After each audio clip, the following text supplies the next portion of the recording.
The wolf was the size of a small horse, and it hated her. Revna knelt on the packed earth floor of her cottage, a clay bowl of mashed comfrey balanced on her knee, and tried for the third time to reach the gash along its ribs. The wolf snarled, not the lazy, half-hearted warning of an animal too tired to follow through. A full, chest-deep snarl that vibrated through the floorboards and made the dried herbs hanging from her ceiling sway. "You can growl at me until your throat gives out," Revna told it evenly, "but that wound is going to rot if I do not clean it. And then you will lose the use of that leg, and then you will really have something to be angry about." The wolf's lip peeled back over teeth, the length of her thumb, its eyes, pale gray and unnervingly focused, locked onto hers with an intelligence that no wild animal should possess. She held its gaze. She did not flinch. After a long, tense moment, the wolf dropped its head onto its front paws with a low, rumbling huff that sounded less like surrender and more like grudging contempt. "That is what I thought," Revna murmured, and pressed the poultice to its side. She had found it 3 days ago, at the edge of her clearing, half dead in the ditch that ran along the tree line. The rain had been coming down in sheets, and she had almost missed it entirely. Just a dark shape in the mud, too large to be a dog, too still to be a threat.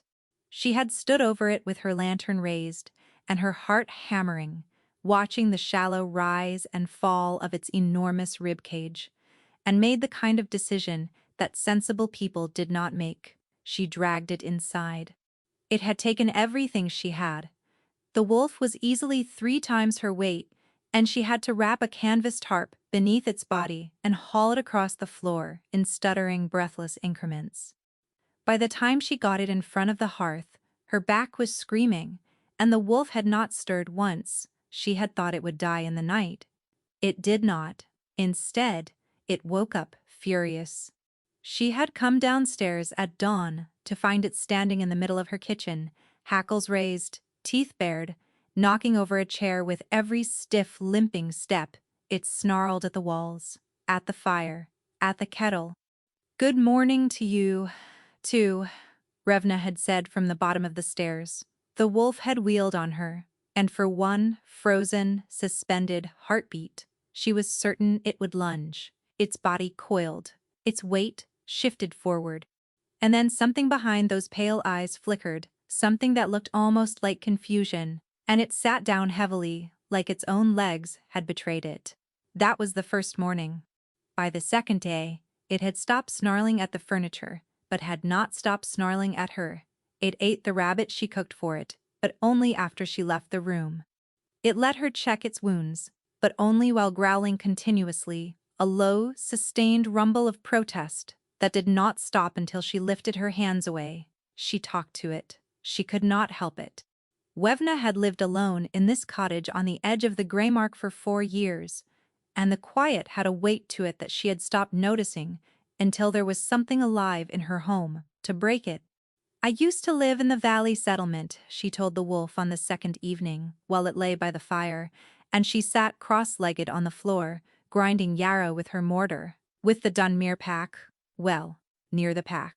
They never let me in, not properly." The wolf's ears twitched. Those gray eyes watched her, unblinking. "I cannot shift," she said. The words came out practiced, almost casual, but they sat heavy in the air. "I have no wolf, never have. They said I was hollowed out, defective." She paused, pressing the pestle harder into the bowl. "So I came here instead, where it does not matter that I am broken, because there is no one around to notice." The wolf made a sound. Not a growl, not a whine. Something in between, that she could not name. "You are very good at listening," she told it. "Better than most people, honestly." On the third night, the wolf let her sit beside it. She had lowered herself carefully, keeping her movements slow and visible, and settled against the warm stone of the hearth, with her shoulder barely an inch from its flank. It tensed. She waited. And then, so slowly, she almost missed it, the wolf leaned into her. Just slightly. Just enough that she could feel the heat of its body through her sleeve. Revna had closed her eyes and let out a breath. she felt like she had been holding for years. "I am glad you did not die in my ditch," she whispered. She fell asleep beside it. When she woke, in the thin gray light of early morning, the wolf's enormous head was resting on her thigh, and she was afraid to breathe, because it was the closest thing to tenderness she had felt in longer than she could bear to calculate. She stroked the coarse fur between its ears, carefully, barely touching. "I am going to miss you when you leave," she said quietly. That is a stupid thing to admit to a wolf, but there it is. She went upstairs to wash and change. When she came back down, the wolf was gone. The front door stood ajar, letting in a blade of cold morning air, and the space in front of the hearth was empty, except for the indentation in the old blanket where its body had been. Revna stood in the doorway and stared at the empty room and felt the silence rush back in like water filling a hole. Then someone knocked on her door. 3 sharp raps, deliberate, authoritative. She pulled the door open, and the words forming on her lips dissolved into nothing. A man stood on her threshold, tall enough that she had to tilt her head back to see his face. Broad through the shoulders and narrow at the waist, with dark hair pushed back from a face that was all sharp angles. He wore a coat of deep charcoal, and behind him, visible through the morning mist, stood 6 armed soldiers in formation. But it was his eyes that stopped her cold, pale gray, unblinking, watching her with a focus that no stranger should possess. She knew those eyes. "My name is Calder Voss," the man said. His voice was low, unhurried, and carried the quiet authority of someone who had never once needed to raise it. "And I believe you have been feeding me."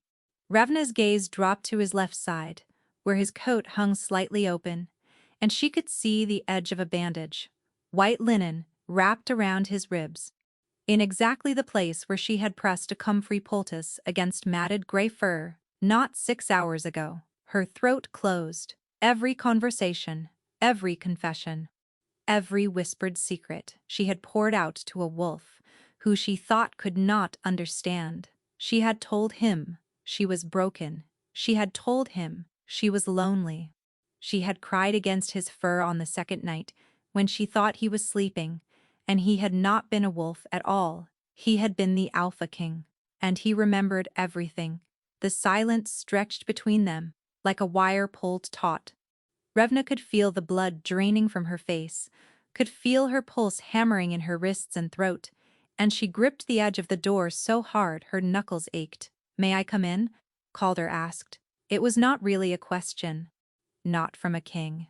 But there was something in the way he said it, careful and almost cautious, as if he understood that stepping into her home uninvited would mean something different now than it would have 3 days ago. Revna moved aside without a word. Her voice had abandoned her entirely. He stepped past her, ducking under the low frame, and she watched him scan the room with the same sharp gaze the wolf had used. The hearth, the shelves of dried herbs, the blanket on the floor, still creased from the shape of his body. His jaw tightened when he saw it. "Your men," Revna managed, her voice thin. "Should they?" "They will wait outside," Calder said. He turned to face her, and up close, standing in her small kitchen with his shoulders nearly spanning the width of the room, the resemblance was unbearable. The same rigid posture, the same guarded stillness. Even the way he held himself slightly angled, favoring his left side where the wound still pulled. She had spent 3 days learning the body language of the wolf, and now she was seeing it translated into human form. The dissonance made her dizzy. "Sit down," she said, because telling other people what to do when her own world was tilting sideways was the only skill she had left. He raised an eyebrow, but sat. The chair creaked under his weight. Revna lowered herself into the chair across from him, folded her hands in her lap, and forced herself to meet his gaze. "You are the Alpha King," she said. "Yes, and you were the wolf.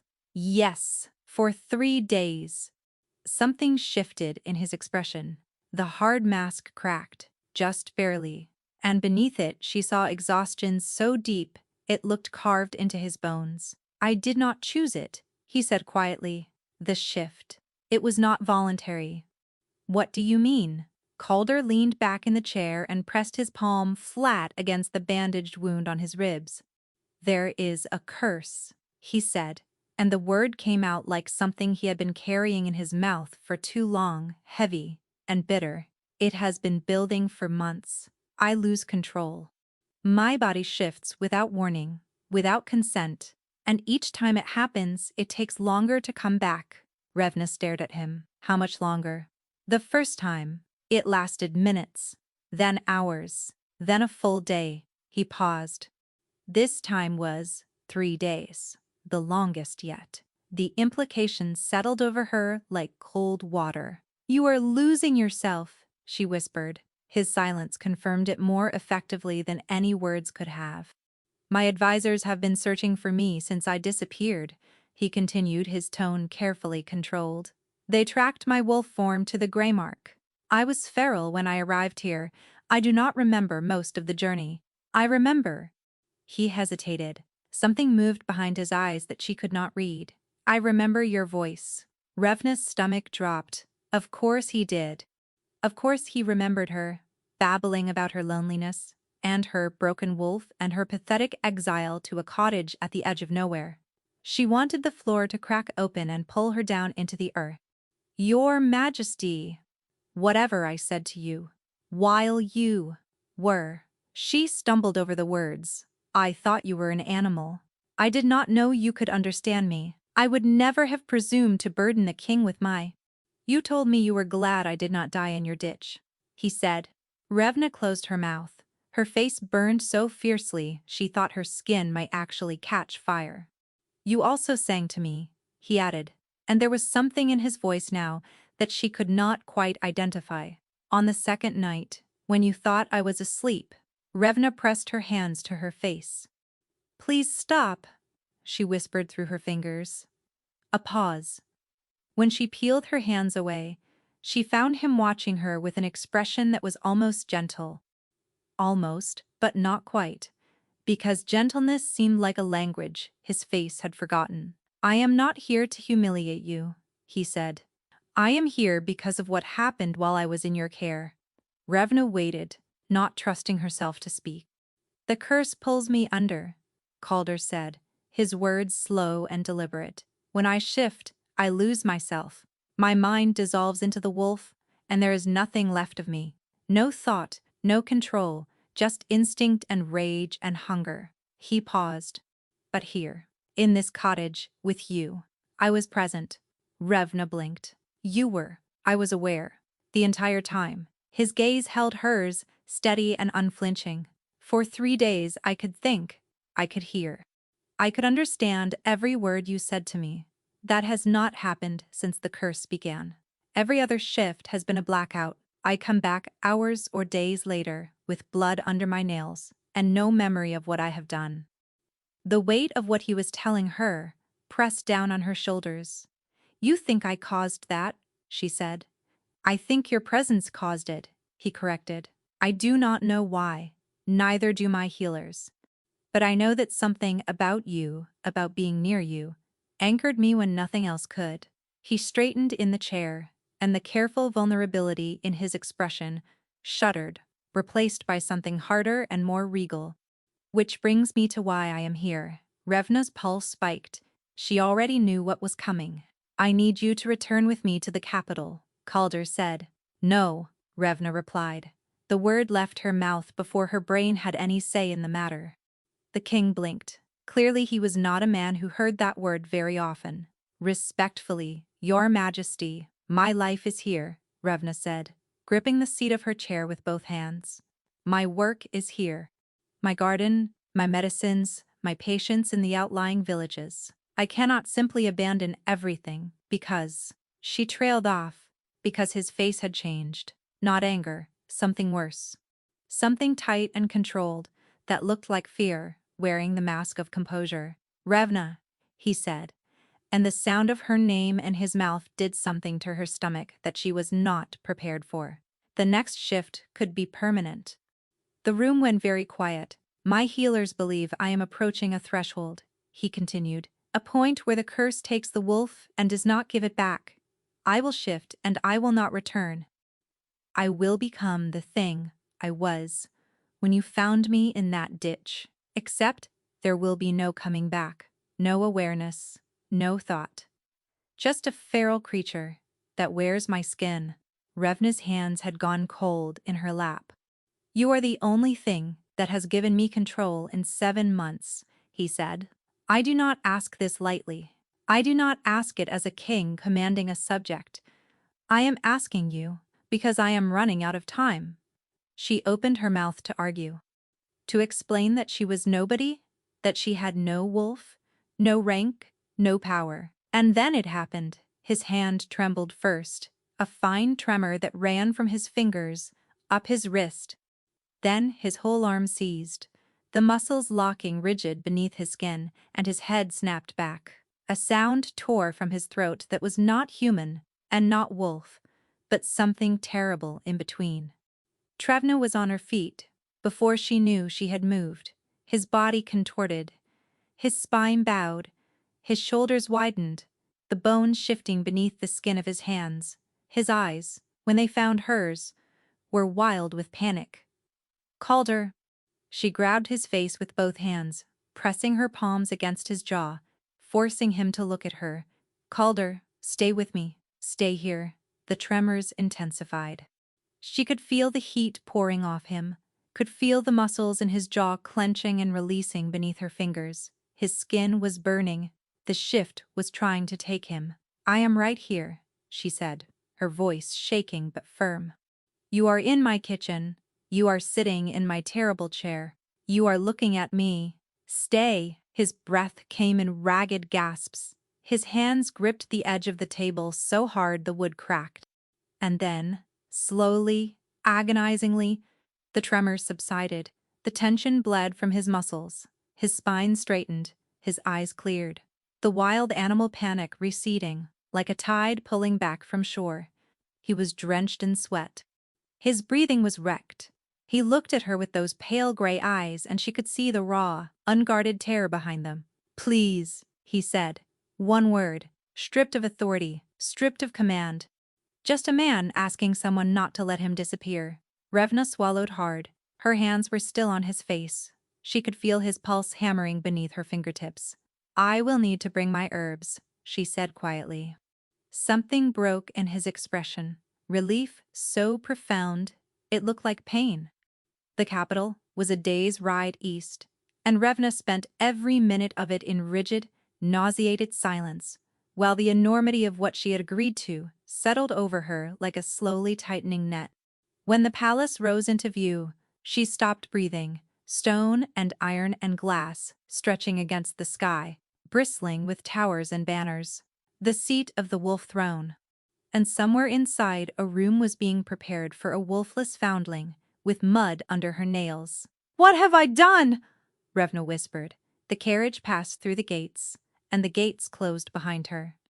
The room they gave her was larger than her entire cottage. Revna stood in the center of it and turned in a slow circle, taking in the four-poster bed, the writing desk beneath a window overlooking a courtyard of manicured stone, the fireplace tall enough to stand inside. It was beautiful, and it was suffocating. A knock came within the hour. A man entered, lean and composed, with sharp blue eyes, and the bearing of someone who had spent his entire life being the calmest person in every room. Stellan Bryce, he said, inclining his head. I serve as the king's second. His beta, if you prefer the old term. Revna, she said, then added lamely, just Revna. I am aware. His gaze swept over her, quick and assessing, and she could not tell if what he saw satisfied him or disappointed him. The king has briefed me on what transpired at your cottage, on what you were able to do. I did not do anything, Revna said. I just stood there and held his face. Stellan regarded her for a moment. Miss Revna, in 7 months of the king's deterioration, the finest healers in the realm have not been able to do what you did, by, as you say, standing there. Forgive me if I treat that with somewhat more gravity than you seem to. She did not know what to say to that, so she said nothing, which seemed to be the right answer, because Stellan nodded once and continued. The arrangement is straightforward. You will remain in the palace. During the day, you will have full access to the grounds and the infirmary. During the evenings and nights, you will be near the king. He paused. The curse strikes most often at night. The shifts are harder to fight when he sleeps. Vevna thought of the wolf in her ditch, how it had thrashed and snarled and fought its own body before exhaustion dragged it under. Near him, she repeated carefully. What does near mean? Exactly. Adjacent chambers, Stellan said. An adjoining door? Close enough for your… He hesitated, searching for the right word. Proximity to take effect. Revna nodded slowly. And does the king know you are here telling me this? He requested that I handle the logistics. Another pause, and something shifted in Stellan's careful composure. His Majesty does not find this situation comfortable. He asked me to convey his regret for the disruption to your life. That sounded rehearsed. It sounded like a man who could not bring himself to say it in person, which meant it was genuine. Tell him I said thank you, Revna replied. And that I have endured worse disruptions than a warm bed and a room with actual glass in the windows. Stellan's mouth twitched, just barely. I will convey the message. The first 3 nights passed in a strange, suspended haze. Revna stayed in her chamber with the adjoining door cracked open, listening to the sounds that filtered through from the king's rooms. The creak of furniture, the restless rhythm of pacing. The low, muffled sound of a man fighting his own body in the dark. She did not go in. He did not ask her to. The door stayed cracked. A compromise. Neither of them had negotiated, but both seemed to understand. On the first morning, a servant arrived with a breakfast tray so elaborate that Revna stared at it for a full minute before touching anything. On the second morning, the tray included a small vial of lavender oil that she had not requested, with no note attached. On the third morning, the tray included a set of new glass jars for her herbs. Empty, clean, and perfectly sized for the varieties she worked with most. Someone had been paying attention. Someone who had watched her sort and grind and store herbs for 3 days in a firelit cottage and had remembered exactly what she needed. Revna picked up one of the jars and turned it in her hands. Her throat tightened with something she refused to name. She saw Calder during the days, but only at a distance. He moved through the palace like a storm system, surrounded by advisors and guards, his expression locked in the rigid mask of a man holding himself together through sheer will. She passed him once in a corridor, and his gaze cut to her for the briefest moment before snapping away. He did not speak. He did not slow his stride. But the advisors flanking him exchanged a look after he passed her, and one of them glanced back at Revna with naked curiosity. She ignored it. One more palace full of people wondering what she was doing here would not break her. The infirmary became her refuge. The head healer, a wiry woman named Odwin, was waiting for her when she found the place on her 4th morning. "So you are the wolf whisperer," Odwin said, not looking up from the salve she was mixing. "I'm a herbalist," Revna corrected. "From the Greymark self-taught, no wolf." Odwin glanced up, her eyes shrewd. "And somehow, you are the only thing keeping the Alpha King in his own skin. It sounds worse when you say it like that." Odin snorted. "It sounds accurate." She pushed a mortar and pestle toward Revna. "Make yourself useful. I have a guard with a dislocated shoulder, and another with a stomach complaint that has been coming back every 3rd day for a month, and I do not have enough hands." Revna picked up the mortar and felt something loosen in her chest. This, at least, she understood. It was Odwin who told her the full scope of what was happening. "The curse is accelerating," the healer said that evening, while they worked side by side in the dim back room of the infirmary. For nearly 3 years, the curse attacked his mind at night, nightmares, torment, things he will not speak of. But 7 months ago, it crossed into his body. The involuntary shifts began, and they have been growing worse ever since. 6 months ago, they came once a month, now they come every few days, and they last longer each time. The king fought one off in the throne room last week, in front of the entire court. Revna's hand stilled over the bowl of crushed willow bark. He managed to leave the room before it took him fully. Odwin continued, her voice flat with the practiced calm of someone who had been worried for a very long time. But half the court saw his hands change. They saw the bones shifting. Stellan covered it admirably. But the rumors are spreading. What happens when the rumors become certainty? Revna asked. Odwin met her gaze steadily. Then every rival pack, every border lord, every ambitious alpha with a claim to press will know that the king is vulnerable, and they will come. The word vulnerable sat in Revna's stomach like a stone. That night, lying in her bed, with the adjoining door cracked open, she listened to the silence from his chambers and could not sleep. The palace was enormous and full of people, but the loneliness here felt different from the loneliness of her cottage. There, she had been alone because no one wanted her. Here, she was surrounded by hundreds, and still utterly apart from all of them. She was drifting in the shallow waters between waking and sleep when she heard it, a low sound from beyond the adjoining door, not a groan. Something deeper, more guttural, the sound of bones grinding against each other, of muscles tearing and reforming. Revna was on her feet before she registered moving.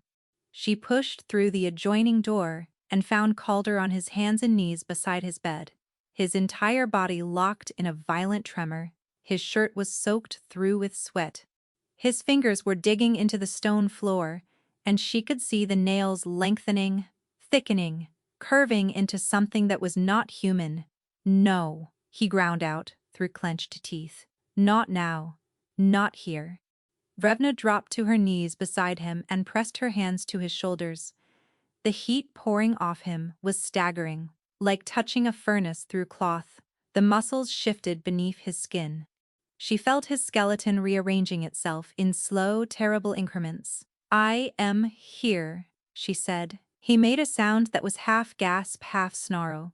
Get out. If I shift completely, I will not know you. I could. You knew me before, Revna said firmly. 3 days in my cottage, and you never once hurt me. That was different. I was, he choked. His spine bowed, vertebrae visibly pressing against the skin of his back. She wrapped her arms around him, pressed her face against the back of his neck, and held him the way she had held the wolf on the 3rd night in her cottage. Her full weight, her full warmth, everything she had. Stay, she whispered against his skin. You stubborn, impossible man. Stay. The tremors peaked. His body locked rigid, every muscle engaged, and for one horrible moment, she was certain she was going to feel him break apart in her arms. Then, like a fever cracking, it released. The tremors shuddered out of him in waves. His muscles softened, his nails retracted, slowly, painfully back to human length. His breathing, ragged and desperate, began to slow. He collapsed forward, his weight sagging against the floor, and Revna went down with him, refusing to let go. They stayed like that for a long time, her arms around his shoulders, his forehead pressed to the cold stone. Both of them, breathing hard. You should not have come in, he said finally, his voice wrecked. You should not have left your door open if you did not want me to hear, she replied. A sound left him that might have been a laugh in a different life.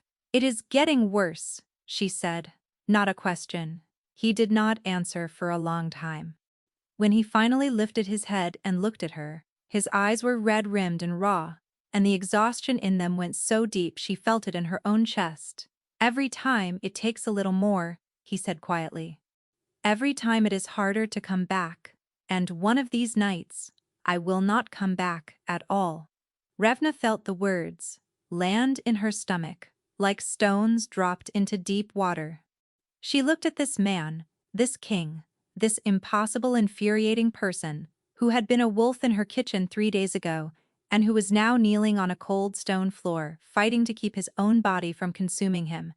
And she thought about what Odwin had said, about rivals, about vulnerability, about what would happen to the kingdom if its king vanished into fur and teeth and mindless hunger.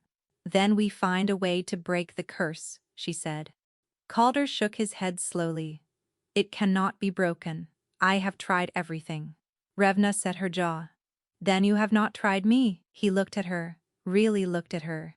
And something moved behind those gray eyes that she could not quite read, something cautious and bruised and desperately wanting to believe.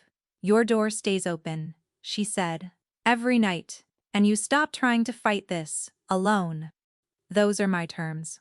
The king of the realm stared at her from the floor of his chambers, his body still trembling with the aftershocks of a curse that was slowly eating him alive. "You are very bossy," he said, "for someone who has been here 4 days. "And you are very stubborn," she replied, "for someone who was eating rabbit out of my hands last week." His mouth did something complicated, something that fought against becoming a smile and lost. "Fine," he said quietly. "The door stays open." The arrangement shifted without either of them acknowledging it. It began on the 5th night when the adjoining door, which had been cracked open an inch since their agreement, swung wider. Revna did not remember pushing it further, and Calder never mentioned it, but by the 6th night the door stood fully open, and by the 7th she had moved her chair through it and into the corner of his chamber, so she could read while he worked at his desk. They did not discuss it. It simply happened, the way sunrise happened, or the way seasons turned, 1 degree at a time, until the landscape was unrecognizable. She brought her work with her. Bundles of dried herbs, her mortar, her journal of remedies. She sat in her corner, and ground and sorted and mixed, while the king worked through correspondence that seemed to regenerate, no matter how many he completed. The scratch of his pen became familiar. The smell of his ink mixed with her crushed chamomile, until the room smelled like something new, something that belonged to neither of them alone. He did not talk to her during these evenings. Not at first. He acknowledged her presence with a glance when she entered, and occasionally he would pause his writing and tilt his head slightly, as if confirming she was still there, and then return to his work. Revna found she did not mind the silence. It was a different kind than the silence of her cottage. That silence had been empty. This one had weight and texture. It was the silence of two people sharing a space and not needing to fill it with noise to justify the sharing. But she talked anyway, because she could not help herself. Odwin had a patient today who swore his rash was caused by a hex placed on him by his neighbor. She said on the 8th evening, not looking up from the feverfew she was stripping. He was very insistent. He wanted us to prepare a counter charm. Calder's pen did not stop moving. And it was a wool allergy. He had just bought a new coat.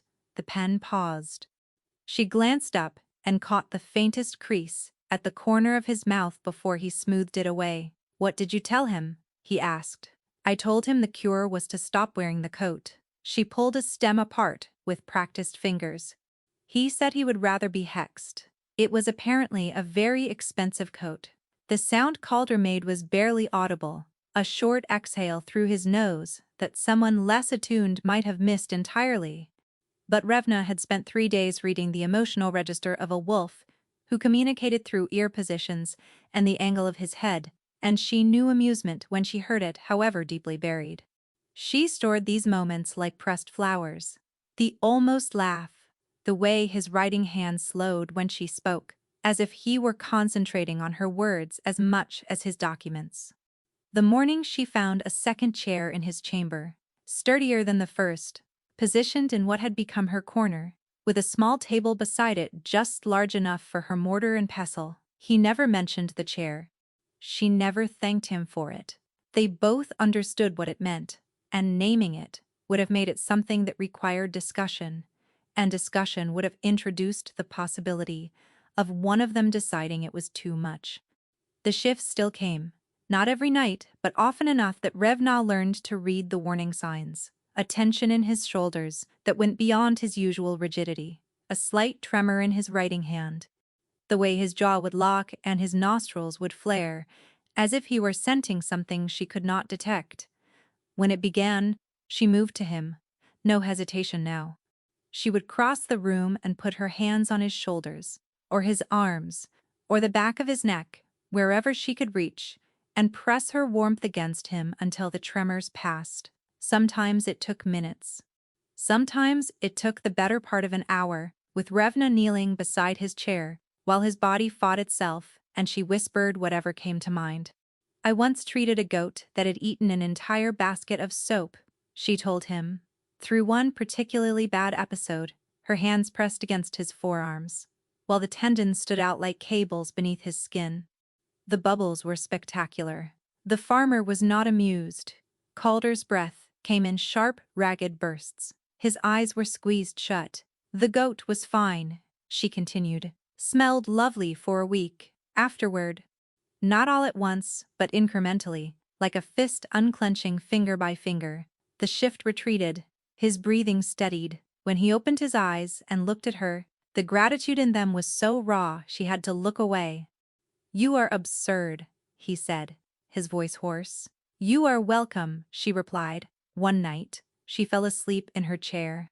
She woke with a blanket draped over her that smelled like him, wood smoke and leather and something wild underneath that made her wolf, her absent, non-existent wolf, ache in a way she could not explain. She had never felt her wolf before. Had spent her entire life with that hollow emptiness where the animal should have been. But now, in the king's chambers, wrapped in his scent, something stirred in the place that had always been silent. Not a wolf exactly, not yet, but the shape of one, the echo of something that might have been there all along, sleeping, waiting. She did not tell anyone. She barely admitted it to herself. Stellan noticed the change before anyone else. He found Revna in the infirmary one afternoon, her hands stained green from the batch of healing salve she was preparing for the palace guard. "You are spending considerable time in his chambers," the beta observed, leaning against the doorframe. "That is the arrangement," Revna said without looking up.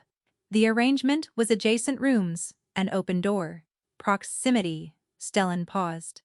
"You are now physically touching the king during his episodes. You are sleeping in his chamber. You are, by all reports, telling him stories about goats." Revna's hand stilled over the bowl. "Is that a problem?" Stellan studied her for a long moment. "The king has not had a full episode in 11 days," he said. "Before you arrived, the longest gap was 3 days. So no, it is not a problem." He straightened and adjusted his cuffs. "But you should know that people are beginning to talk. A woman with no name and no wolf, living in the king's private quarters. The court is drawing its own conclusions."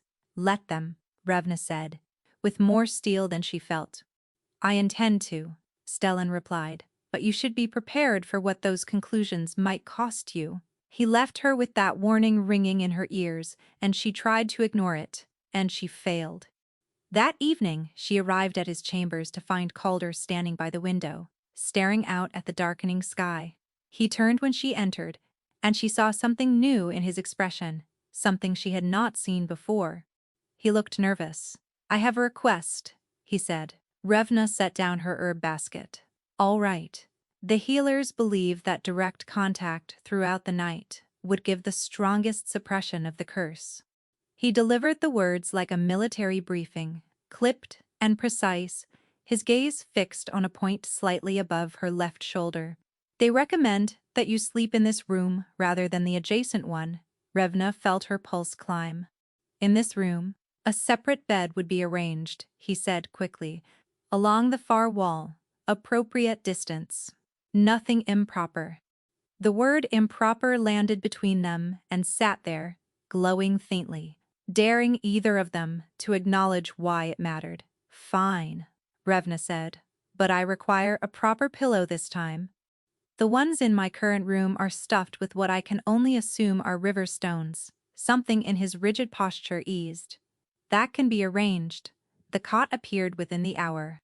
It was narrow and low, tucked against the wall opposite his bed, and someone had placed not one, but 3 pillows on it, each one so soft that Revna pressed her face into them and nearly cried. "These are the finest pillows I have ever touched," she announced. "They are standard palace issue," Calder said from his desk, not looking up. "Then your palace has been holding out on me." She heard the almost laugh again. Closer to the surface this time, they settled into the new arrangement with the cautious choreography of two people determined not to acknowledge that their boundaries had shifted. She lay in her cot, he lay in his bed. The fire crackled between them. His breathing in the dark was slower now than those first nights, when every exhale had sounded like a man bracing for impact. "The goat story," he said into the darkness. Revna turned her head toward his voice. "What about it? Was it true?" She smiled in the dark. "Every word." His name was Barnaby. "He lived to be 14. A pause. "You named the goat." "I name everything," Revna admitted. "I named the spider that lives in the corner of the infirmary. Her name is Meredith. She is very industrious." The silence that followed was warm, textured, full. "Good night, Revna," he said, and his voice had dropped to something low and quiet that made her skin prickle. "Good night, Your Majesty." Another pause.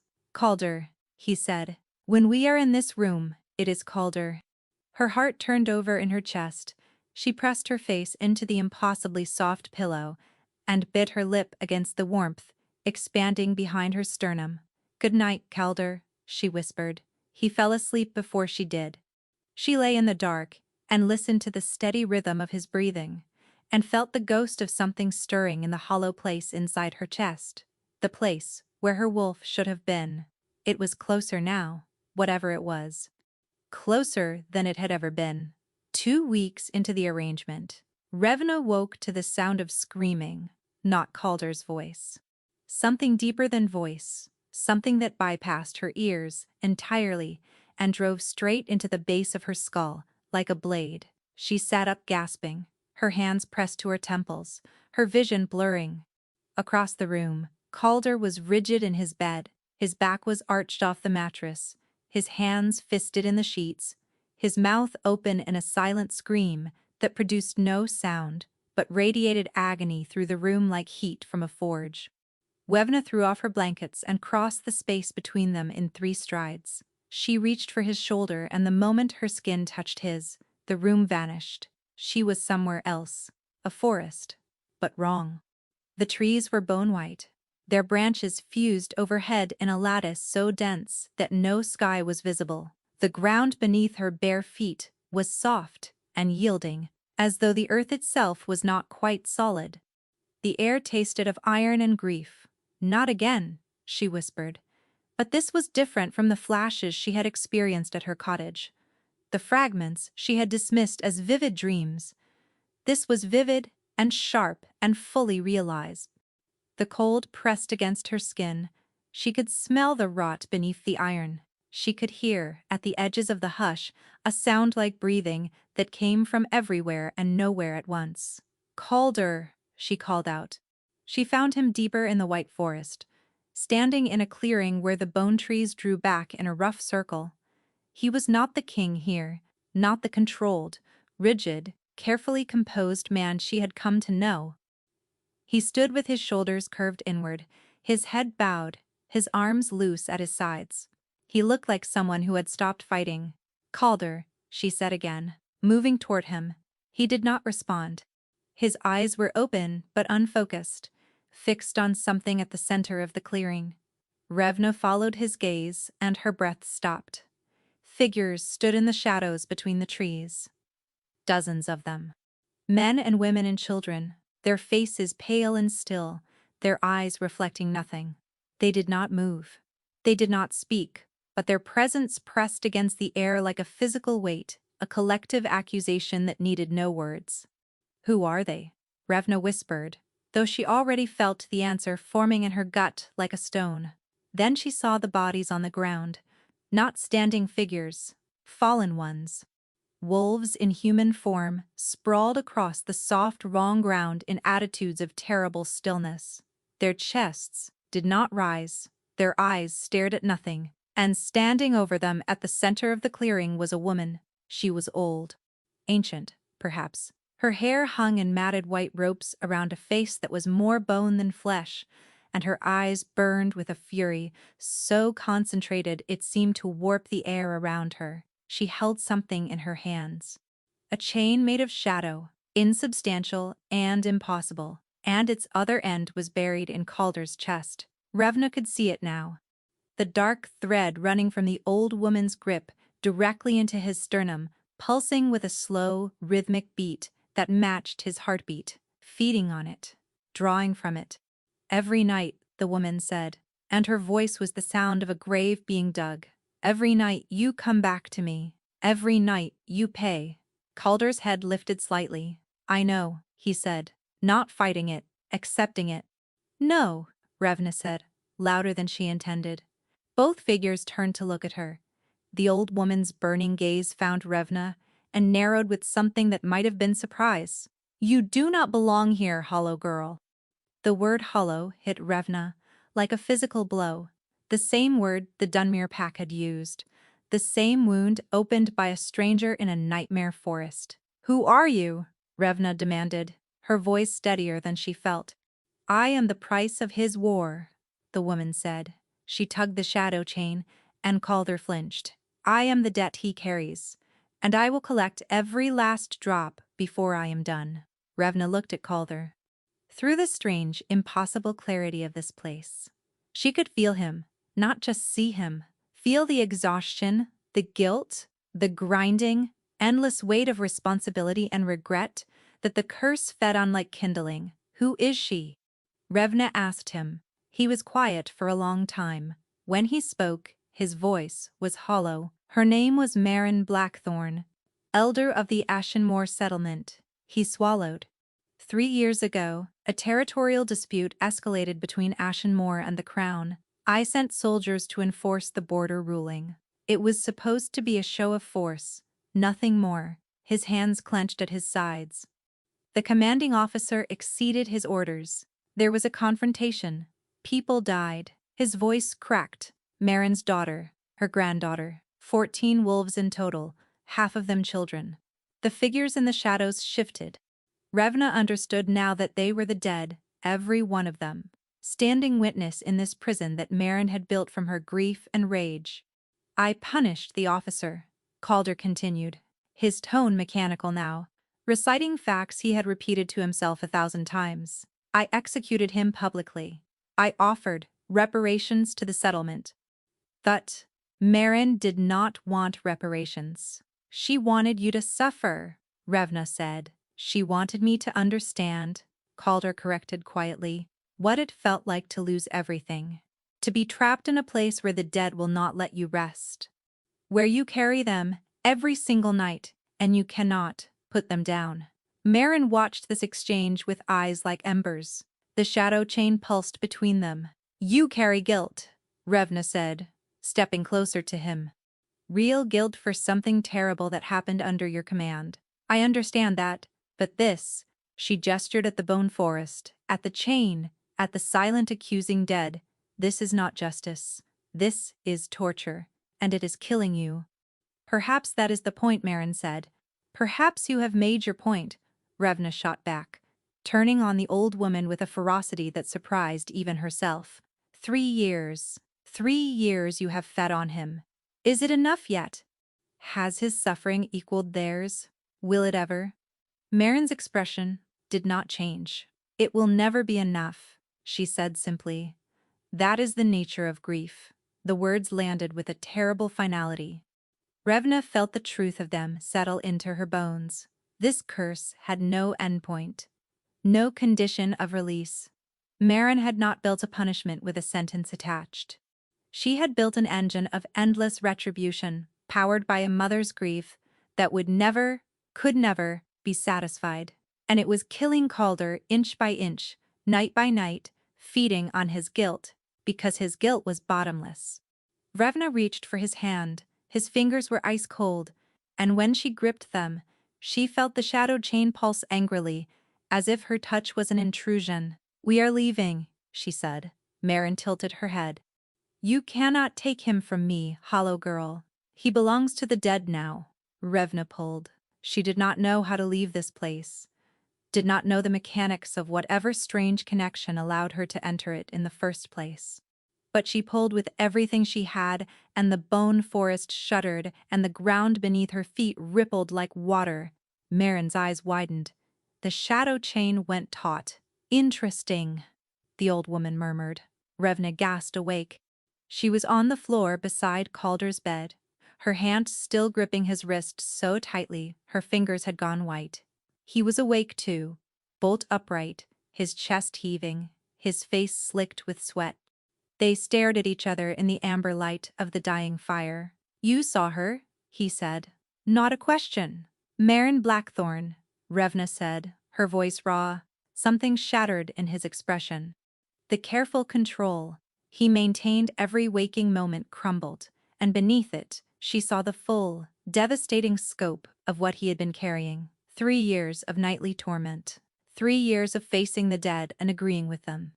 3 years of a punishment he believed he deserved. "Why did you never tell anyone?" she asked, and the question came out broken. "Because they would try to fix it," he said. "And it cannot be fixed.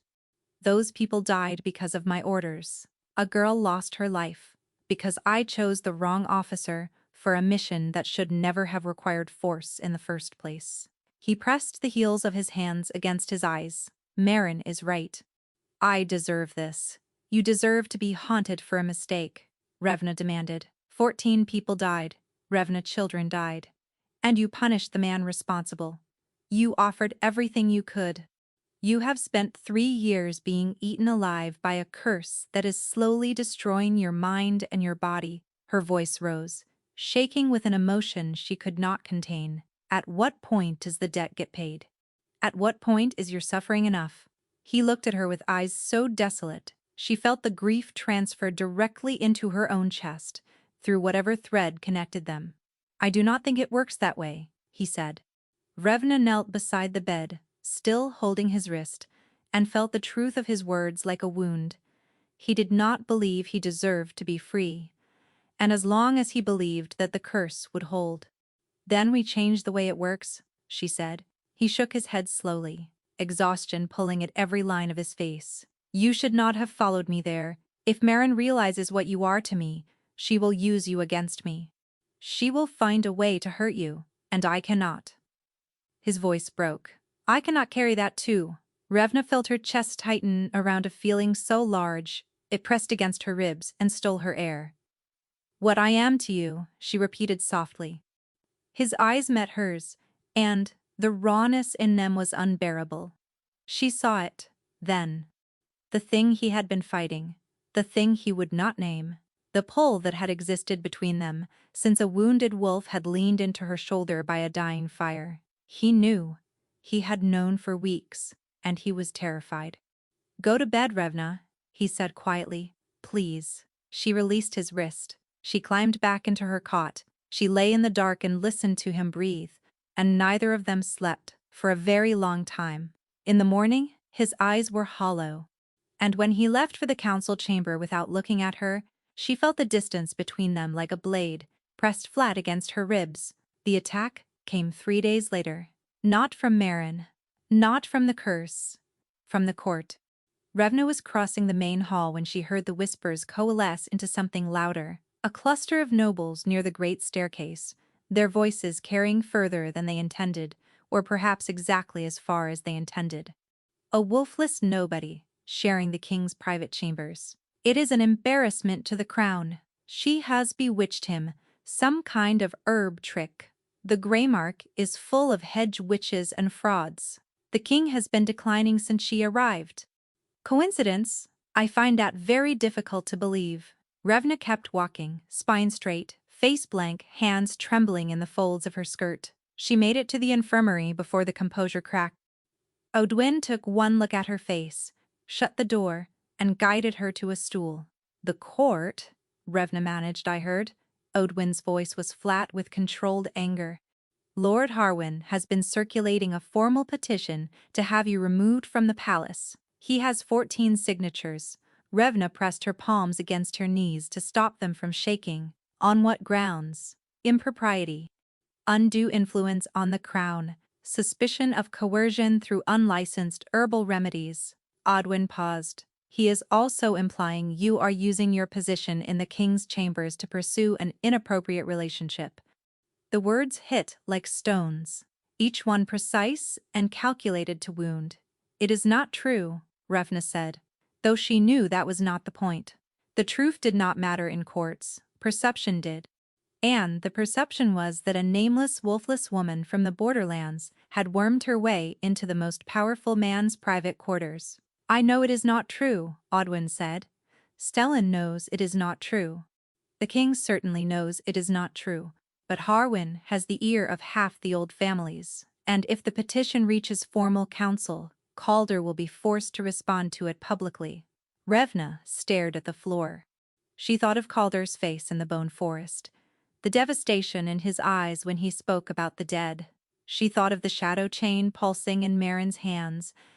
She thought of what it would do to him to stand before his court and explain why a nobody herbalist slept in his rooms every night. She thought of what it would do to him if she left. Does Calder know about the petition? She asked. Stellan is briefing him now. Revna closed her eyes. The summons came within the hour, not from Calder. From Stellan. She found the Beta in his office, standing behind his desk, with his hands clasped behind his back and his expression more troubled than she had ever seen it. The king has made a decision, Stellan said. Revna's stomach dropped. She could hear it in his voice, the careful neutrality that meant the words would not be kind. He is dissolving the arrangement, Stellan continued, effective immediately. Your quarters will be relocated to the East Wing, and your access to his private chambers will be revoked. The room tilted. Revna gripped the back of the nearest chair. He is doing this because of the petition, she said. He is doing this because of what happened 3 nights ago, Stellan corrected. The episode, in the Bone Forest. Revna went cold. He told you about that. He told me you followed him into the curse. That you confronted the entity anchoring it. Stellan's composure cracked slightly. He believes your continued proximity is putting you at risk of being drawn into the curse permanently. That is not his decision to make, Revna said, her voice rising. He is the king, Stellan said simply. It is precisely his decision to make. Revna opened her mouth to argue, to shout, to explain that she was not a chess piece to be moved around a board for her own protection. But Stellan raised a hand. There's more, he said. And I tell you this, as someone who has watched him deteriorate for 3 years, and has never seen him care about another person's safety the way he cares about yours. Revna's throat constricted painfully. He is scared, Revna, Stellan said. Not of the curse, not of the court. He is scared of you, of what you mean to him, of what losing you would do to him on top of everything else he is already carrying. He met her gaze steadily. He would rather suffer alone than risk dragging you down with him.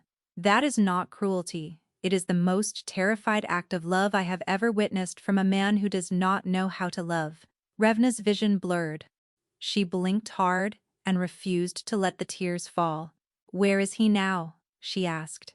He has requested that you do not seek him out. Where is he, Stellan? The Beta held her gaze for a long, waited moment. Then he sighed. The council chamber. But Revna. He stopped himself. Whatever warning he had been about to deliver, he swallowed it. Be careful. She was halfway to the door before he finished speaking. The corridor to the council chamber had never seemed so long. Her boots echoed on the stone, and every step felt like a heartbeat. Too fast, too loud, impossible to slow down. She could feel him ahead of her the way she always could now, a pull beneath her breastbone like a hook set deep. The guards at the door exchanged a glance when they saw her coming. I need to see the king, she said. The king is not receiving visitors, the guard on the left replied. I am not a visitor. She pushed past them and shoved open the heavy oak door. The council chamber was cavernous. A long table dominated the center, and at the far end, standing with his back to her and his hands braced against the table edge, was Calder. He did not turn around when the door opened. His shoulders were rigid, his head was bowed.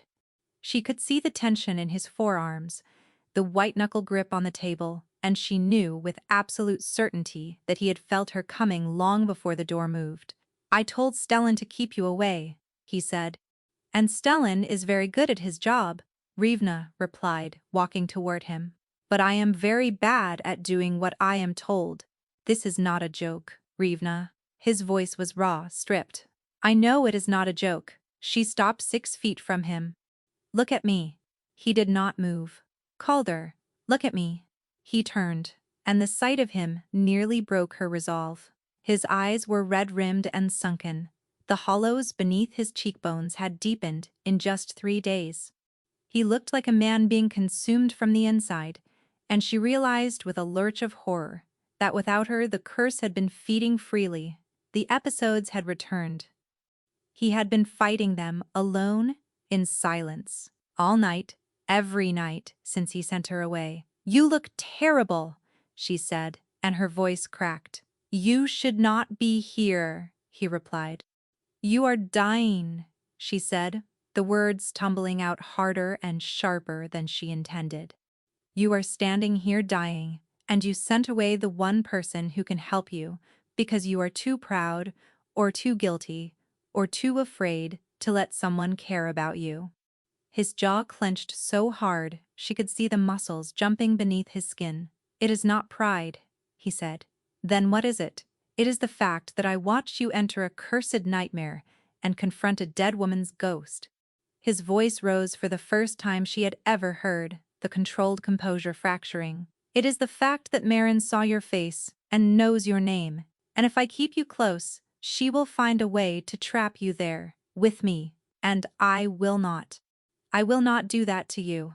"You are not doing anything to me," Revna said, stepping closer. "I am choosing this. Then choose differently." "No." The word hung in the air between them. She watched his face struggle with something enormous, something that wanted desperately to surface and was being held down by sheer force of will. "Odwin told me something," Revna said, her voice dropping lower. "She said the curse feeds on your guilt, that it is self-sustaining because you agree with it. Because some part of you believes you deserve everything Marin is doing to you." His silence confirmed it. "You think sending me away is noble?" she continued. "You think you are protecting me, but what you are really doing is punishing yourself again, adding one more sacrifice to the pile and calling it duty." "You do not understand," he ground out. "I understand perfectly. I spent 23 years believing I was broken because I had no wolf, believing I deserved to be alone because I was defective, believing that if I made myself small enough and useful enough, maybe someone would let me stay." Her eyes burned. "I know what it looks like when someone decides they do not deserve good things, Calder. I have been that person my entire life, and I am telling you that it is a lie." He stared at her. She stared back. The distance between them felt unbearable. "Let me stay," she said. "Please." His hand came up and pressed against his sternum, against the place where the shadow chain anchored. "If I let you stay, and the curse takes you too, then we face it together, and if we both lose, then at least neither of us loses alone." The silence that followed was the loudest thing she had ever heard. She watched him break. Not dramatically, not with collapse or tears, but with a quiet fracture that moved through him like a crack through ice. His shoulders dropped, his grip on the table loosened, and when he looked at her, the walls behind his eyes were gone. "I cannot promise you will be safe," he said. "I have never been safe," Revna replied. "That is not what I am asking for." He crossed the distance between them in 2 strides and pulled her against his chest so hard she lost her breath. His arms locked around her, his face buried in her hair, and she felt the shudder that ran through his entire body as something he had been holding gave way. She pressed her hands flat against his back and held on. "You are the most infuriating woman I have ever met," he said against her hair. "You ate rabbit out of my hands," she reminded him. "You have no room to judge." The sound he made was halfway between a laugh and a sob. He held her tighter, and she could feel his heartbeat slamming against her own, and the pull between them hummed so fiercely, it was almost audible. They stood in the empty council chamber, wrapped around each other, and for the first time since she had arrived at the palace, Revna felt like she was exactly where she was supposed to be. Then Calder made a sound she had not heard before. A low, involuntary groan that vibrated through his chest and into hers. His arms tightened convulsively, and his whole body went rigid. Calder? She pulled back to look at his face. His eyes had gone wide, not with pain. Revna, he said, and his voice was strange, thick with something that sounded like awe.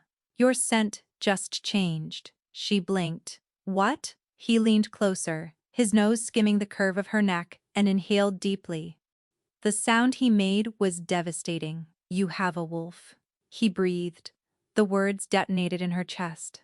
The stirring she had been feeling for weeks. The ghost in the hollow place. The echo of something sleeping and waiting. It surged forward like a wave breaking, and Revna gasped as warmth flooded through her body from the inside out. Not broken, not hollow, not defective. Dormant. Her wolf had been dormant, and it was waking up. The awakening did not happen all at once. Over the following days, Ravna felt her wolf surface in fragments. A sudden sharpness in her hearing. A sensitivity to scent that turned the palace corridors into a symphony of information, stone dust and candle wax and the iron tang of armor, and beneath it all, everywhere, inescapable, him.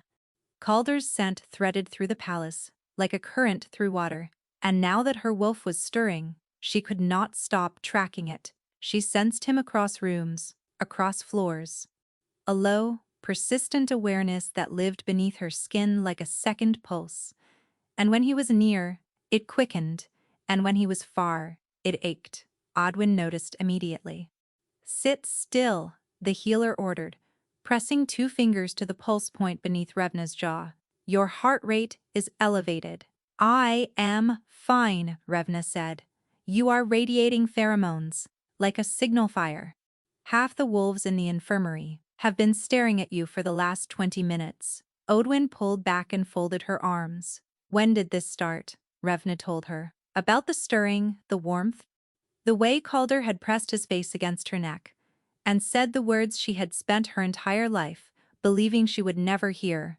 Odwin was quiet for a long time. Then she crossed to her bookshelves and pulled down a volume, so old, the spine cracked when she opened it. There are documented cases, she said, flipping through brittle pages, of wolves that remain dormant for decades, triggered into awakening by the presence of a bonded mate. She looked up. It is exceptionally rare. The bond itself acts as the catalyst. The wolf cannot emerge without the anchor of its other half. Revna's mouth went dry. You are saying my wolf was waiting for him. I am saying your wolf could not wake up without him. Odwin closed the book, which also means the bond between you is not new, Revna. It did not form when you met. It existed before either of you were aware of it. Your wolf recognized him the moment he stumbled into your clearing. That is why he stayed lucid during the 3 days in your cottage. That is why your proximity suppresses the curse. The bond has been fighting for both of you from the very beginning.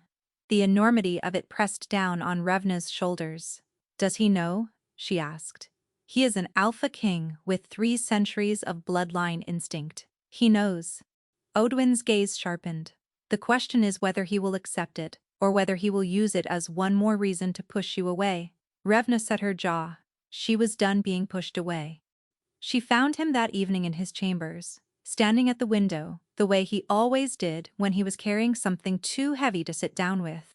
The firelight caught the sharp line of his profile and threw his shadow long across the floor. Odwin told me, she said without preamble, about the bond, about what it means. Calder did not turn from the window. I know what it means. Then, say it, a long silence. She watched the muscle in his jaw work, watched his hands flex at his sides. You are my mate, he said to the glass. The words came out low and rough, as if they had been dragged from somewhere deep. You have been my mate since before we met. My wolf knew it the moment I crossed into your clearing. It is why I stayed. Why I could think. Why every instinct I possess tells me to." He stopped himself. "To what?" Revna asked softly.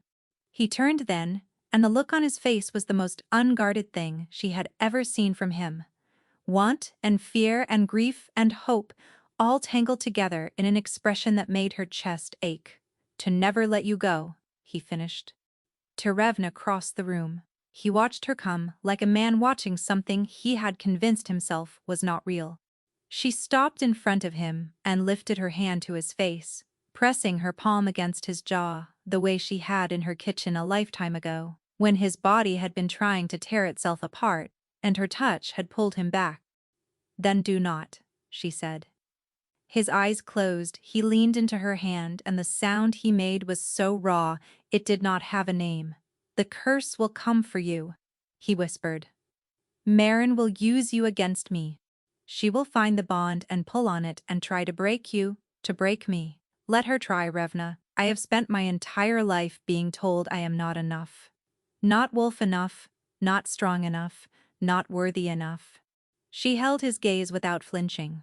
"I am done believing that, and I am done letting you believe it about yourself." He kissed her. It was not gentle. It was the kiss of a man who had been holding himself back for weeks and had run out of strength to do it. His hands came up to cradle her face, tilting her head, and his mouth found hers with a desperate precision that stole every thought from her mind. She grabbed the front of his shirt and pulled him closer, and the sound he made against her lips sent fire racing down her spine. "Wait," she gasped, pulling back just enough to breathe. "If we do this, there is no undoing it.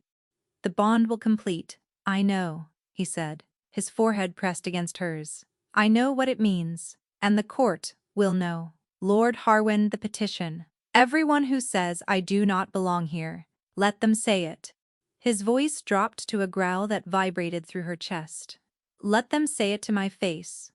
Let them tell me that the woman who kept me human, who walked into a nightmare to drag me out, who woke a dormant wolf through the sheer force of her stubborn, relentless, impossible heart, does not belong beside me.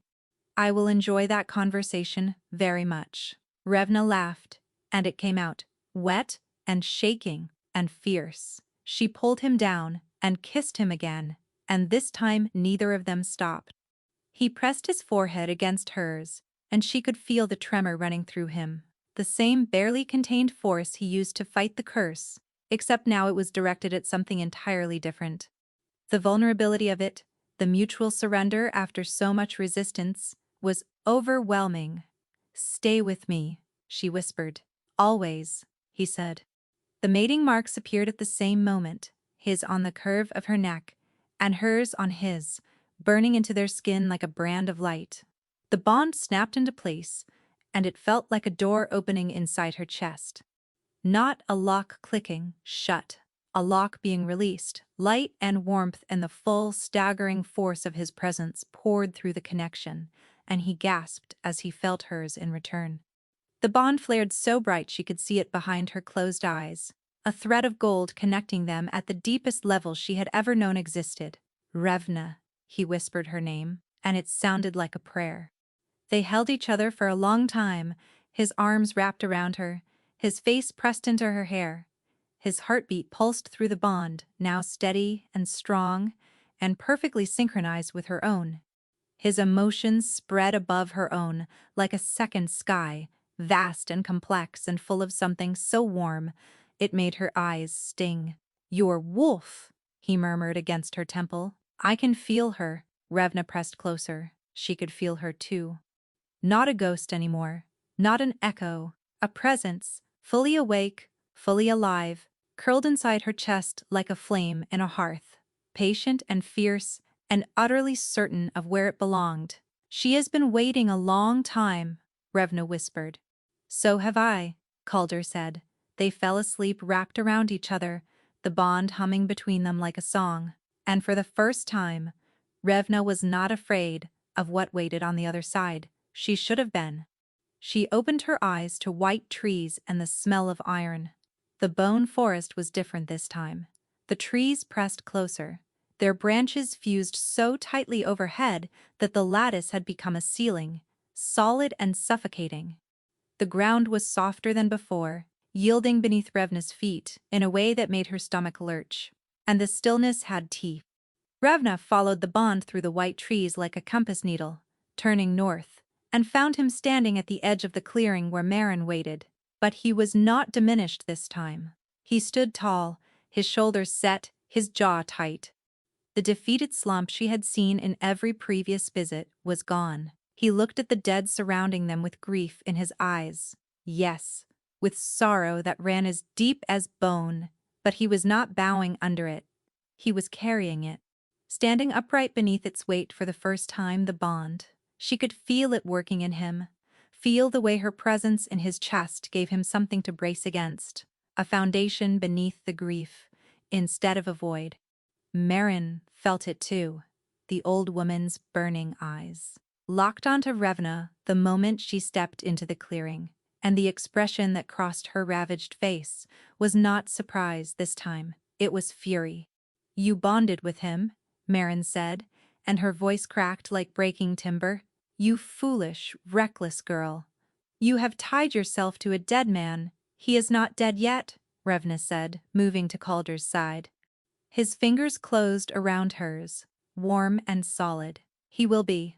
Marin pulled the shadow chain and Calder flinched, but he did not buckle. Not this time. Revna felt the pain spike through the bond and absorbed some of it instinctively, drawing it into herself the way her hands drew heat from a fevered patient's skin. Marin's eyes widened. "What are you doing?" "Sharing the load," Revna said through gritted teeth. "That is what mates do," the old woman snarled, a sound more animal than human, and pulled the chain harder. The shadow thread pulsed with dark energy, and the dead surged forward, their voices rising in a chorus of accusation that battered against Revna's mind like fists. She felt Calder's grip tighten on her hand. Felt the old guilt rising in him like a tide, the familiar undertow that tried to pull him under every night. The voices of the dead telling him he deserved this. Telling him he could never pay enough. But now she could hear something else too. Through the bond beneath the guilt, she could hear what Calder actually felt when he thought about the dead. Not satisfaction that they suffered. Not indifference. Anguish. A grief so profound and genuine that it had been eating him alive for 3 years because he cared too much, not too little. "Marin," Revna said, and her voice cut through the chorus of the dead.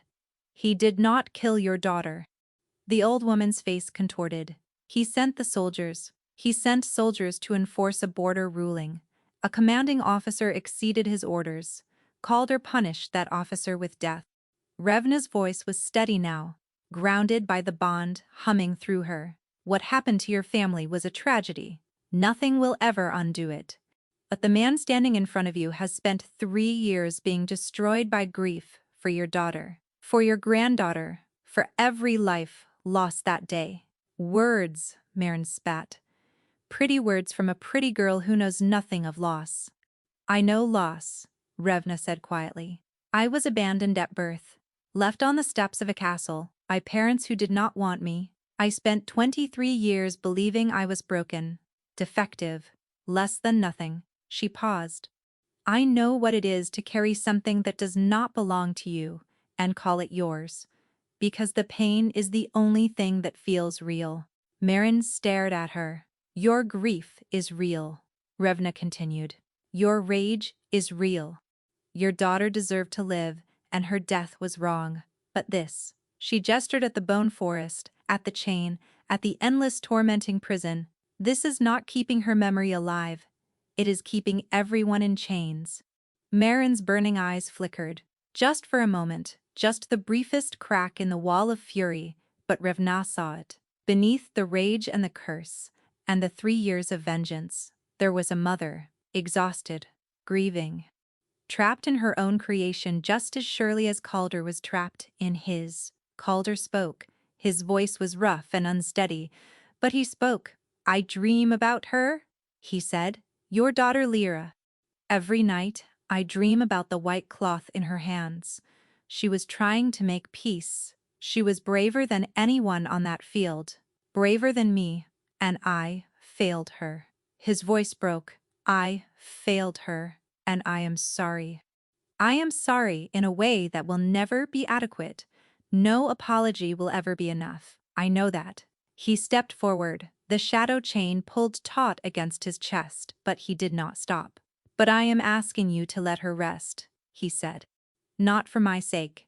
For hers. She came to that field with a white cloth because she believed peace was possible. She died believing that. And I do not think she would want her mother spending eternity in a prison built from rage. Marin's face crumpled. It was devastating to watch.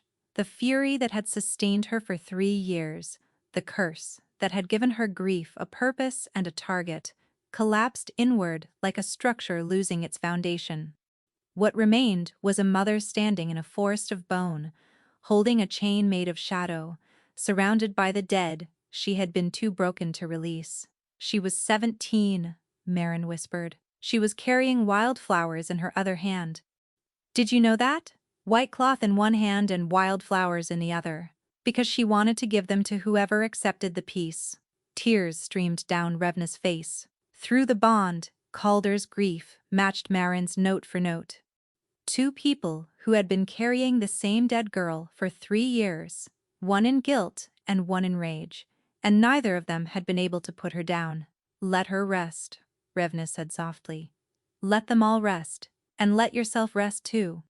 Marin looked down at the shadow chain in her hands. Her fingers loosened, and the chain thinned, flickered, became translucent. Around the clearing, the figures of the dead began to shift. The accusation in their eyes faded, replaced by something quieter, something that looked almost like release. Lyra stepped forward from the mass of the dead. She was young, so painfully young, with gentle brown eyes and a wound that still wept dark blood across her chest. But she was smiling, a small, sad, impossibly tender smile. She reached out and touched her mother's face.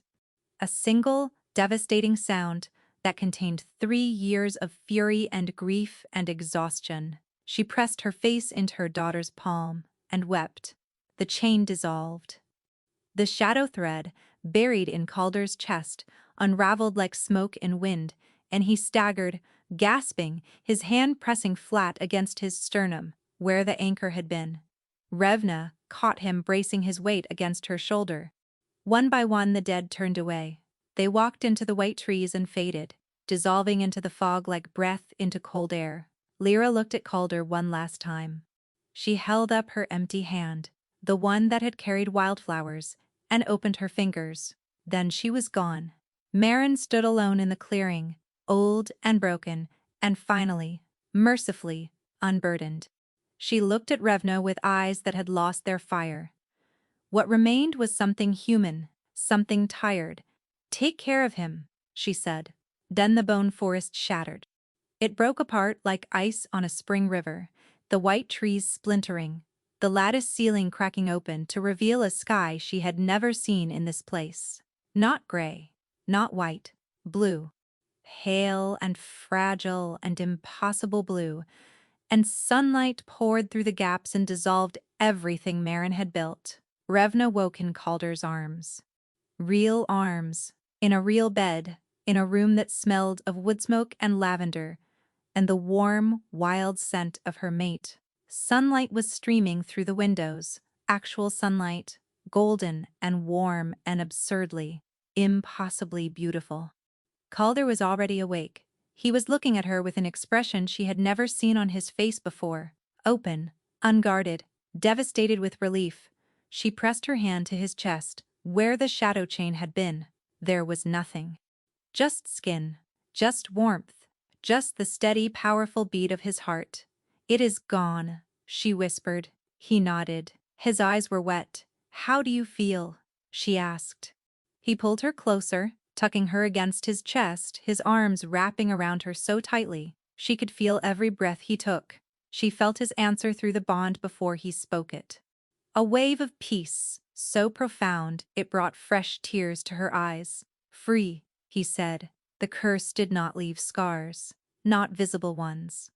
But Calder still woke some nights with his breath caught and his hand reaching for a chain that was no longer there. On those nights, Revna pressed closer, laid her palm flat against his chest, and waited until his breathing steadied, and his heartbeat slowed, and his fingers found hers beneath the sheets. He learned to talk about Lyra. Not every day. Not easily. But in fragments, the way all grief eventually finds its voice.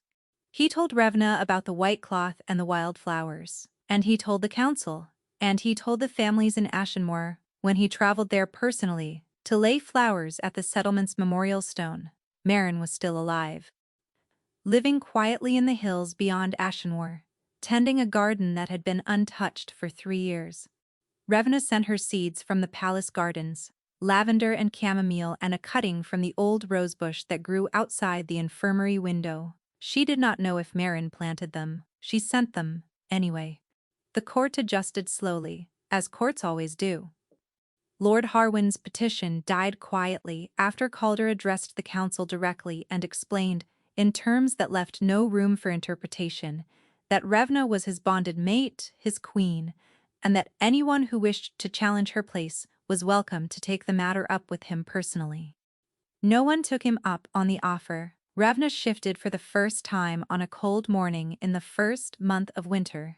A silver wolf, smaller than Calder's dark gray, but fierce and fast, and utterly luminously alive. She ran through the palace grounds in the early snow, and Calder ran beside her, and for the first time in her life, the hollow place inside her was full.